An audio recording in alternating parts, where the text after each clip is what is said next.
The Word of God is alive and powerful, sharper than any two-edged sword, piercing even to the dividing asunder of the soul and spirit, and of the joints and the marrow, and is a critic of the thoughts and intents of the heart.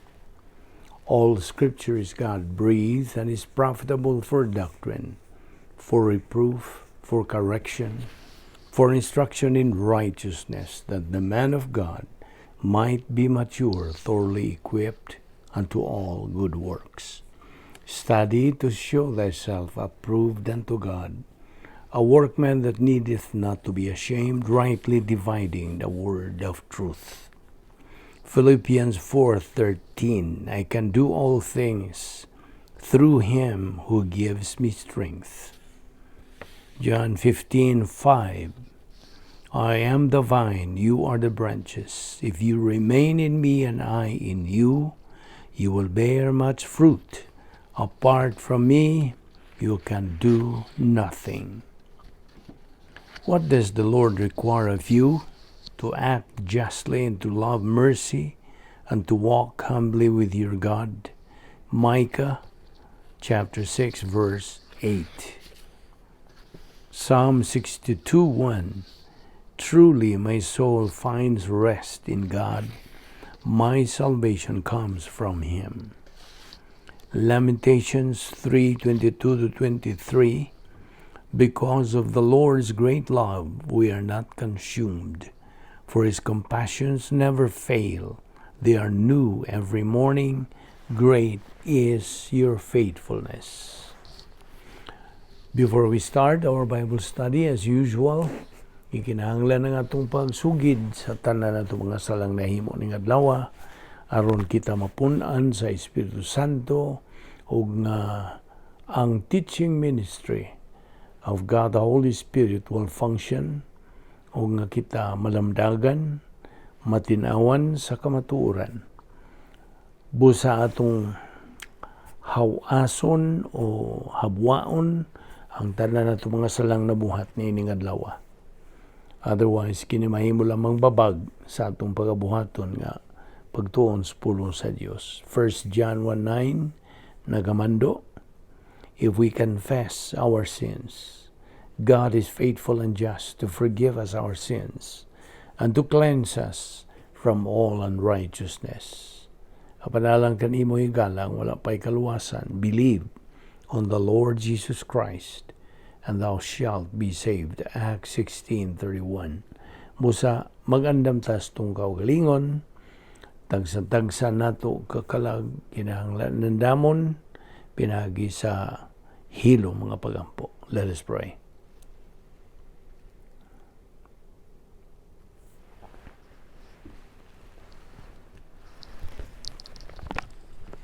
Balahan na mo nga Dios, nagapasalamat kami kanimo ni ining lain sa adlaw nga imong gigahin alang sa among pagpadayon sa pagtuon sa imong balahang pulong.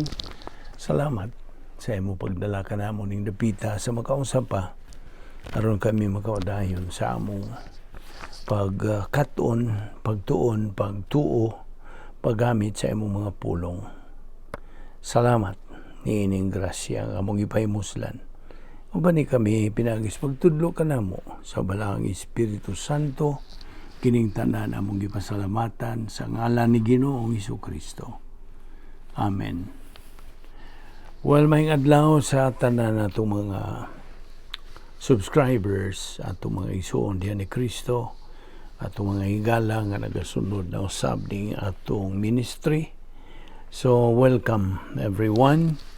Yan usab kita ning laing adlaw. Okay, niya pa kita maghisgot sa atong tunanan, the doctrine of the supernatural life. Now, of course, bahin ini mao kining pagkamasaligan sa Dios, the integrity of God. Now, ato kining hisgutan karon nga may bahid gyapon sa atong uluhan. Now, kining maong tunanan nagapaklaro nato nga mga tao kung kinsa ug unsa ang Dios. We are studying God's integrity and as to who and what He is. Okay? O so far, nakaabot na kita sa bahin sa pagka-Diyos sa Diyos. God's being God in relation to our present life, being His children. Ato nang nasayran, gikan sa atong pagtuon, nining bahina, nga ang Diyos, ana siya iyahang mga pamaagi alang sa dagan sa kasaysayan. Ug atong nakita nga ang pagka-Diyos sa Diyos, iya kining ipadayag nganhi kanatong mga tao, regardless kung ang imong kabubuton mo dawat ba o mo salikway kaniya. Iya nang gipahimutang ang mga pamaagi, diin ang tanang tao makaamgo, nga naay labawng makagagahom na ay Diyos. Ana na kana sa kabubutos tao, kung iya ba kining pagadawaton o kini iya bang isalikway.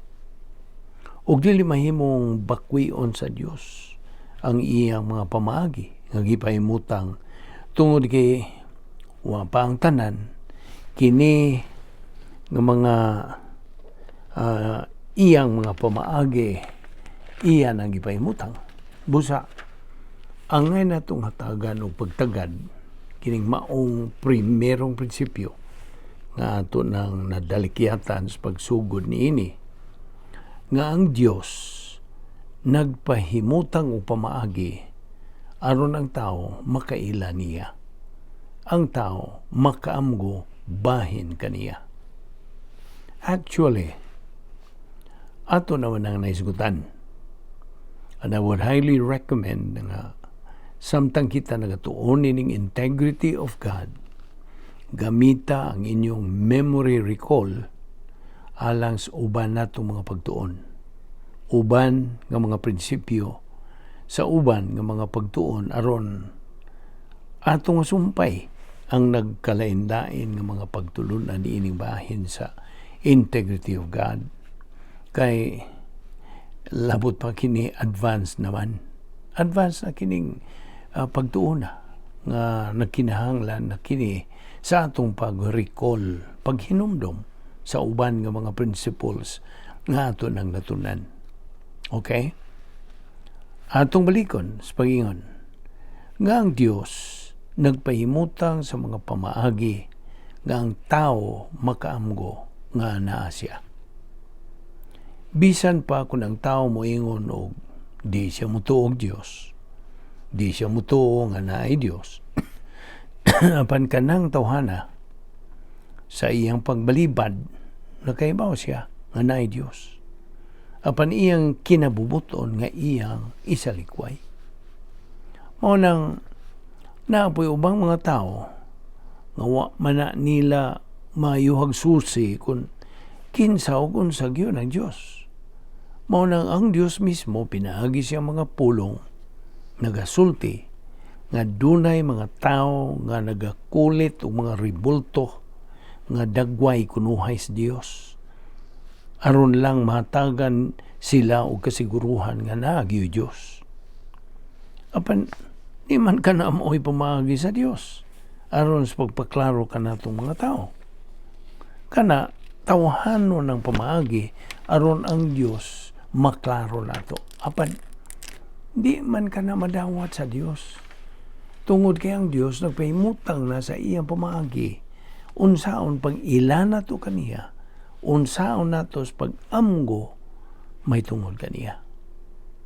Ug ato nang nakita nga kining maong pamaagi nalangkob sa gitawag nato og plano sa Dios nga nagalambigit sa tulo ka lakang o tulo ka hugna nga mao ang kaluwasan, mao na una, ang kinabuhi sa kaluwas na, ikaduha, ug ang kinabuhi sa maong luwas nga tao, luyo ni ining kinabuhiya. Tulo kini kabahin nga mo'y kuyog sa plano sa Dios nga iyang gipahimutang. That is why wa gyoy excuse ang tao basin pag ang tao ingon og bisan pa ug ang taon moingon wa man ko kaibaw nga nay Dios. Why is it excuse? O nga naman oroy nga imo mang gisaligway ang kagayunan nga makaamgo ka nga naay Dios samtang buhi ka pa. Maski palabi pa hinuon nimo ang imong kaugalingong mga tumong ug tuyo sa imong kinabuhi nga nahibaw man ka nga namang gyud Dios bisag unsaon nimo og balibad. Now, we call this God consciousness. Ang iyang pagkaamgo nga naay Dios. And that is why when we respond, kung ang tao mo hatag o pagtagad o ingnon tamo sanong niya ng higayon nga makaamgo siya nga naay Dios, then ang Dios siya na ang mag-igo sa pagpaklaro nga to kaniya. Kana kung na kaniya ang pagka-madinawaton nga kabubuton, positive volition. That is why sa higayon gani nga nakaamgo ka na nga naay Dios, unya misod ka na sa iyang plano pinagi sa kaluwasan, huna nga naa ka na sa plano sa Dios. Nasud ka na. And because you, as a Christian now, you are already inside the plan of God.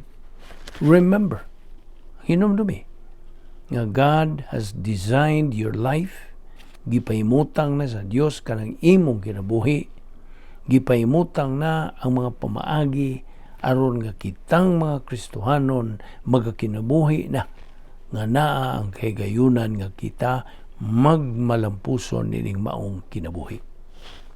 That is why the issue is still our volition. Basta nga itong kabubuton may issue.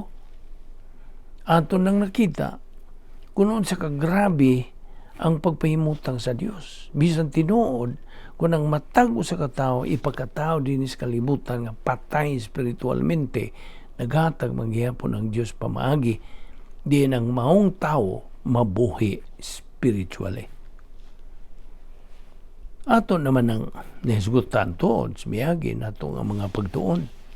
Pinagi sa itong gihimong hulagway, kang usa ka tawo nga patay spiritually, apan buhi physically, atong makita nga nana kaniya karon ang kagayunan sa pag-angkon sa God consciousness, ang pag-amgo may tungod sa Dios.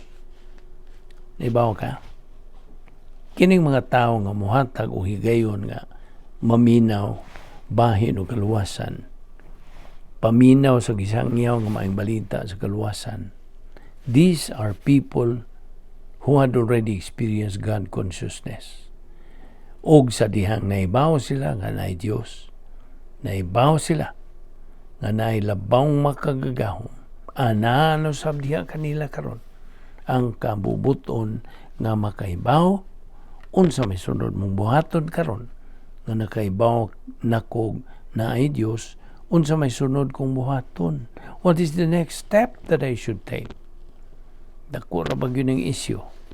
Kadaghanan karong panahon sa atong mga igsoong magtotoo mismo nga wa sila masayod unsay ilang buhaton human sila maluwas. Dako gyud kadang trahedya sa simbahan nga gipurma pa karon dinhi sa kalibutan. And the next step is paminaw. As we believers know, kung ikaw nagasunod nagyog taon-taon ning atong ministry, the next step is to study and learn what the plan of God is. Tungod kay ang atong pagkaaniya dinis kalibutan, ang atong pagkaaniya nining kinabuhiya, dili kini arbitrary, dili sa agma.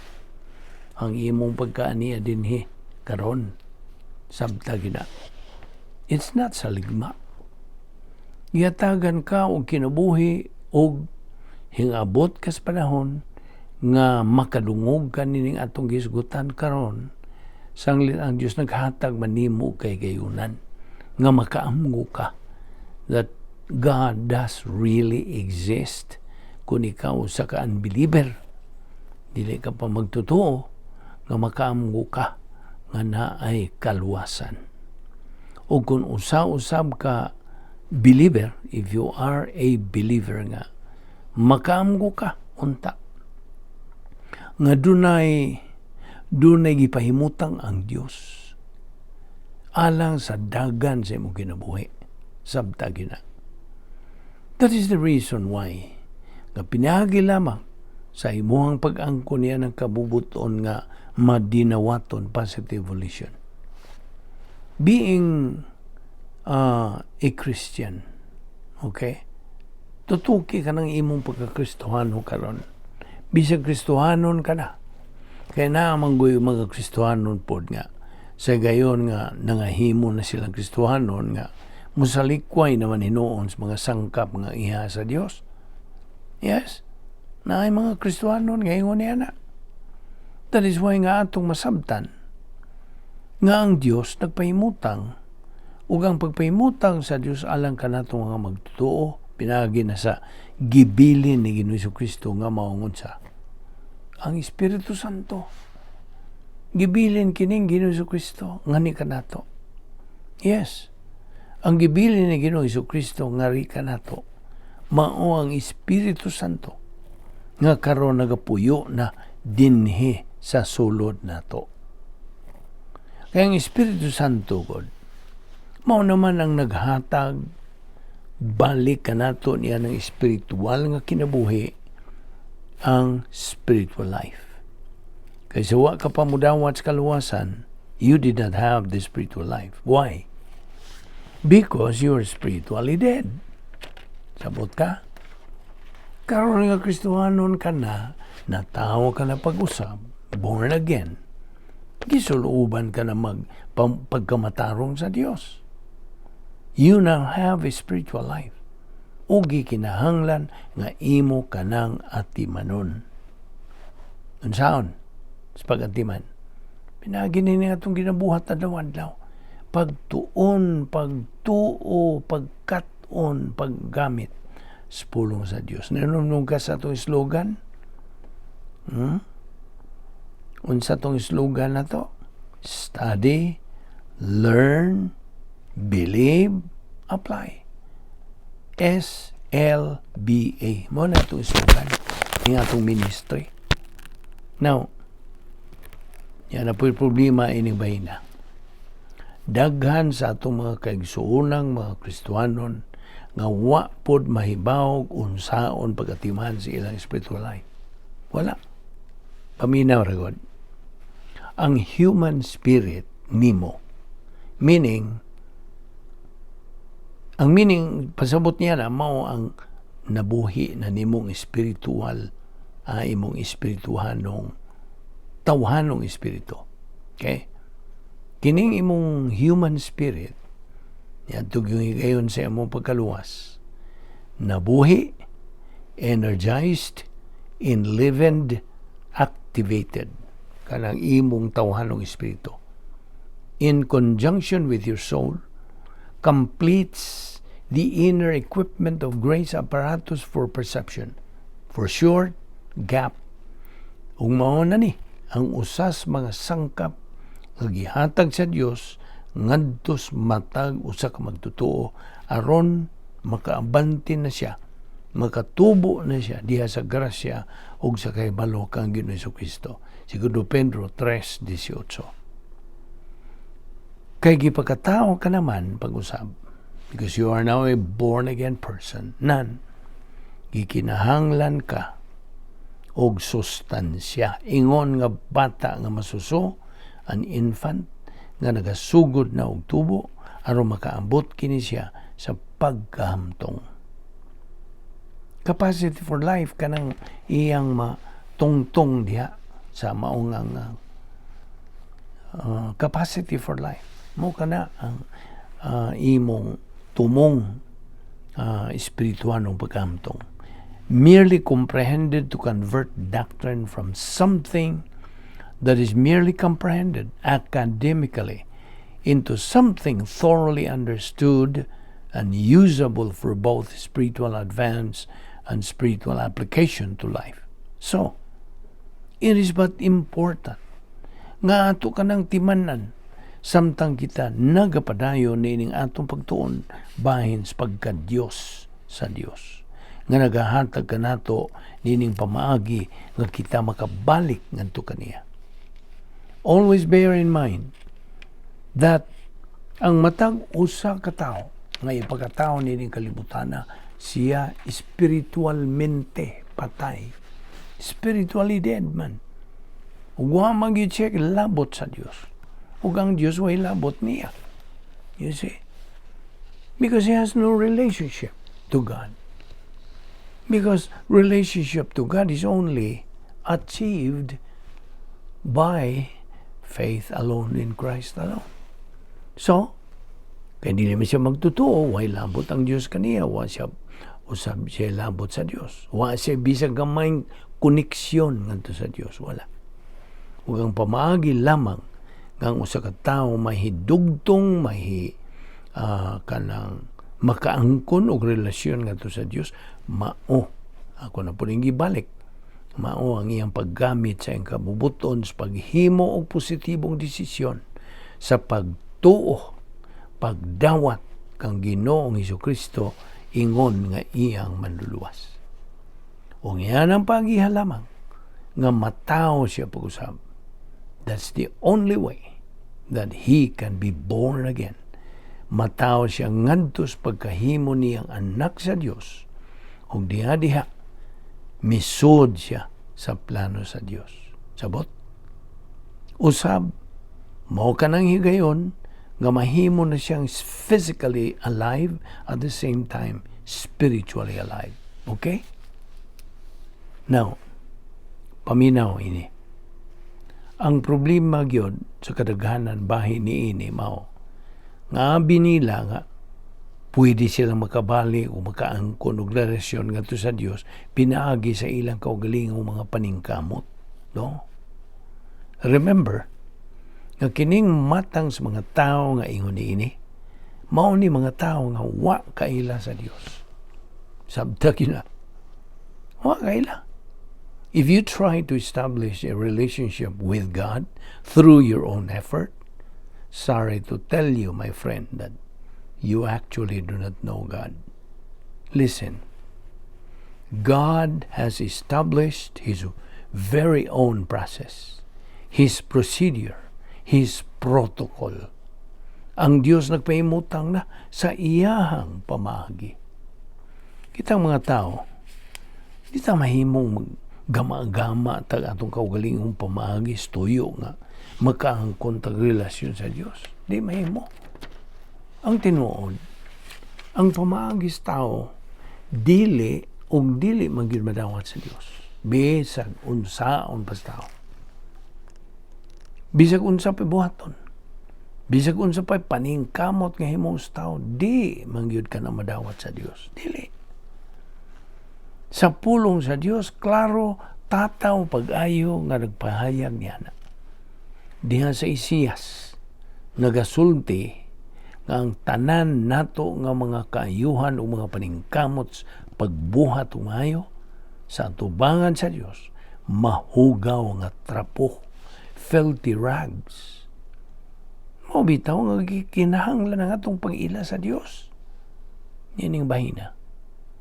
Una sa tanan, di ka makasangpit sa Diyos kung dili ka anak niya. Sabta gina.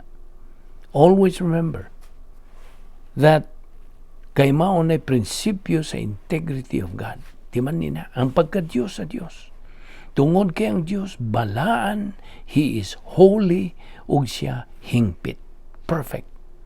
Dili ka makasangpit sa Diyos hangtod nga makapahimutang ka og relasyon ngadto kaniya. Ug ang makasangpit lamang sa Dios matudpas gisulti diya sa Roma mao lamang ang mga anak sa Dios. Sabot? Anak ka na sa Dios gumikan kay anaa naman ng Espiritu Santo diha kanimo. Nagapuyo diya sa imong lawas. Kinsa mo imo sangpit sa Dios ingon nga amahan. Aba. Nana sa Word of God. Mao na ngang mga tao karon as part of our study dinhi, angay magunahuna nga wa gyoy pamaagi nga atong mahimo aron makabalik kita ngadto sa Dios. Wala. Ug ang ikaduha, kung usa ikaw katawo nga di mo tuo og Dios, paminaw. Nya moingon kag why Dios? Di ko mo tuo nga naay Dios. Dili mawa ang Dios. Sabot ka. Nagihapon siya. Bisag unsaon ni magsulti niyang why Dios? Nagihapon ang Dios. Kumuingon kag di ko mo tuo og Dios. Bisag unsaon di ko mo tuo og Dios. No. Bisan pag di ka mo tuo, naalagi gihapon ang Dios. Apan paminaw. Sa katapusan, in the end, manubag kas imuhang gipanulti. Nakadungo ka? Manubag ka niya ng imuhang gipanulti tungod kay na may Diyos. Na ang Diyos, maningil sa imuhang isulti kay kita mang tanan mo atubang sa Diyos. Mamagtutuo ka ba og dili mo atubang tang tanan. Pero di ra ba magdungan ang magtutuo ang di magtutuo? Dili. Recall, dumi. Kay baon na mo niining bahina, asang dapita na sa atong itunan. Okay? That is why, ang ay natong makita, ang Diyos, unsa man gini siya, unsa man ang iyang ipahimutang nining tanan. We must realize, first of all, that everything God does or sponsors comes from His essence. Kining essence, may direct nga binisayang translation ko din eh. Ang essence, mao ang pagka-Diyos sa Diyos. Mao na lang na ito describe. Mao ka na ang pagka-Diyos sa Diyos, ang iyang essence. So, ang essence sa Diyos, mao ang iyang pagka-Diyos sa Diyos. Okay? Si kinsa siya, ug unsa siya. Ug ang tanang tao, ang ngayong mahibaw og kinsa ang Diyos. Sa gayon gani, gamusugod ka og likay-likay og kinsa ang Diyos, o sa higayon gani mutipas ka aron di ka magakaton bahin sa Diyos, manubag ra pa ka na. Do you know that? Manubag ka niya na. Kaya nahibaw man tang kitang tanan, mga matay man yun. Gusto? Di man yun mada. Kung naapay uban nga gustong mulungtad yun, yung taas pag ilang kinabuhi ba? Paina itong mayos naong, pero bisag yun sa inats naong, adto raman po mahogs pagka imbalsamara na. Gusto? Sa katapusang pag-inats imong naong, adto na sa imbalsamador. Now nga naman, na may uban na to, ng mga hadlok og hisgot bahay kamatayon. Di ta maghisgot, anak. Nga naman, ug di ta mo hisgot og kamatayon, di ka mamatay. Hoy, kitang tanan in taon padung, anak. Basta, kitang tanan, mga matay. Mao bitaw, nga usa sa atong pagtuon dinhi, maong bahin sa pag-angkon o kasiguruhan. Aron nga higayon nga mo panaw na ta, meaning mubiya na taning kalimutan na, mahibaw tag-asa ta padung, unsay luyo ining kinabuhiya. Kay ang Dios mihatag man sa pagpaklarog asa ta padung. Kasabot ka? Upaminaw rawon. Kung mutuo kag Dios, na kay kasiguruhan. Sabot? Ang pasabot na ko, mutuo ka kang Ginoong Jesucristo, kay mo manipaagi lagi na ikaw maka-angkon og relasyon ngadto sa Dios. Pagtuo lamang kang Kristo lamang. Kay unsa may gisulti niya sa Juan 14:6. Ako mao ang dalan, ang kamatuoran, ug ang kinabuhi. Walay makaanto sa amahan kundili pinaagi kanako. Now, apan kun ang Dios para nimo naalang siya sa imong imagination o paghanduraw, nan, siguro yung mahadlok kang maghisgot o kamatayon. Mangurog ka manggani. Di ka katug. And yet, ang kamatayon kuyog na sa plano sa Diyos. Alang ka natong mga tao.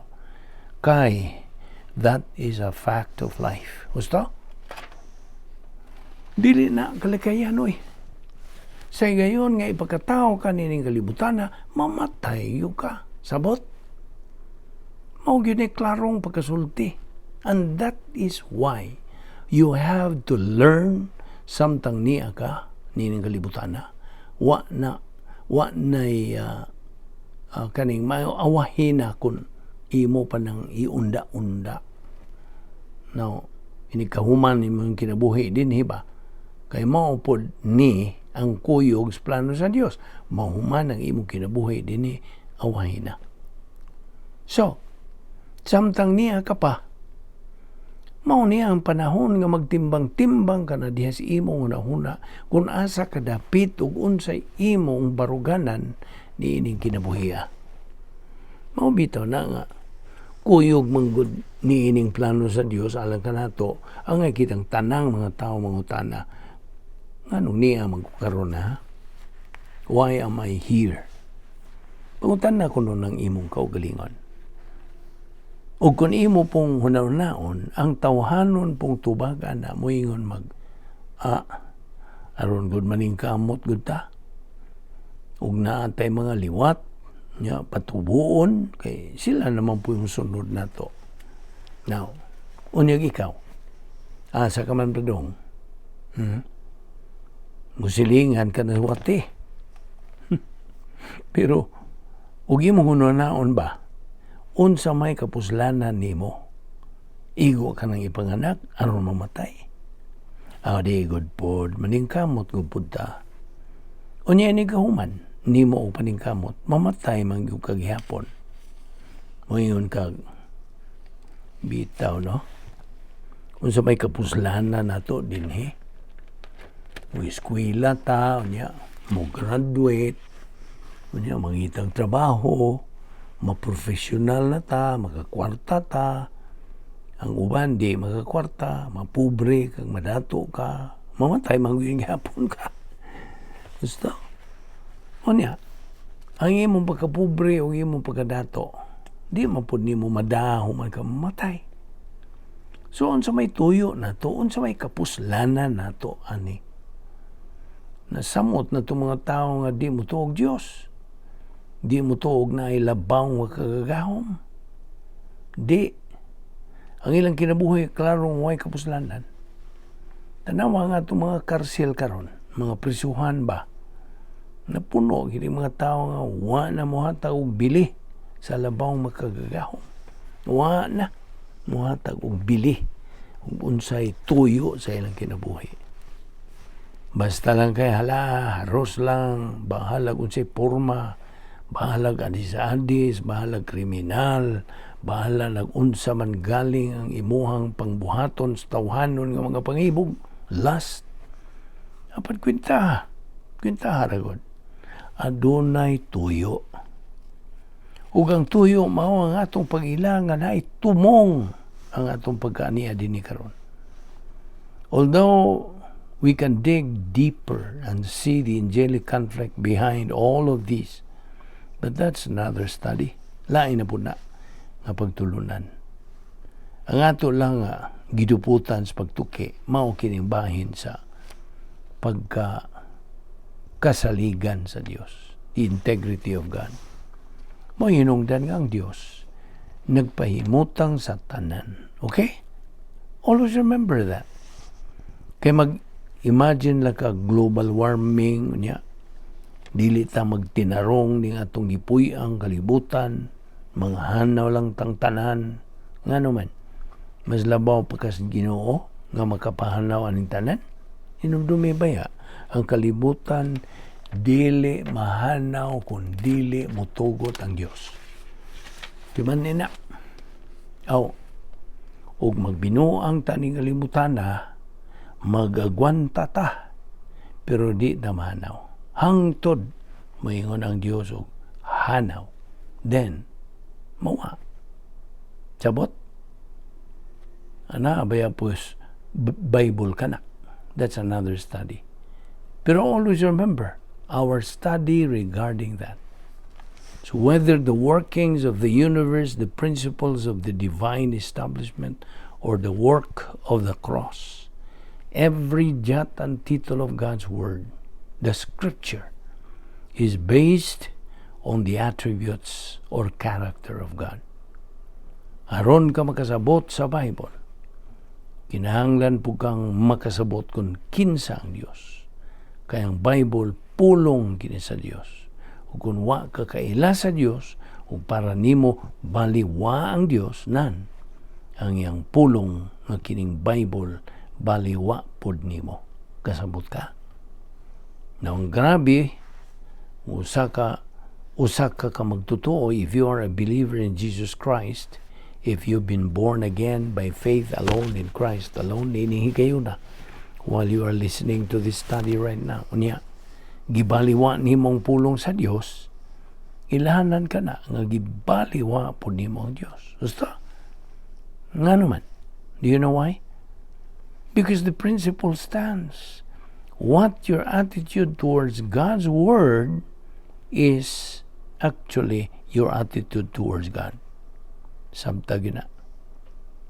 Ato ning ipadayon ugma, din lang una kita kutob karon o kaya og sipyat sa sumpay nini ugma. Magampo ta, bala na mo nga Dios.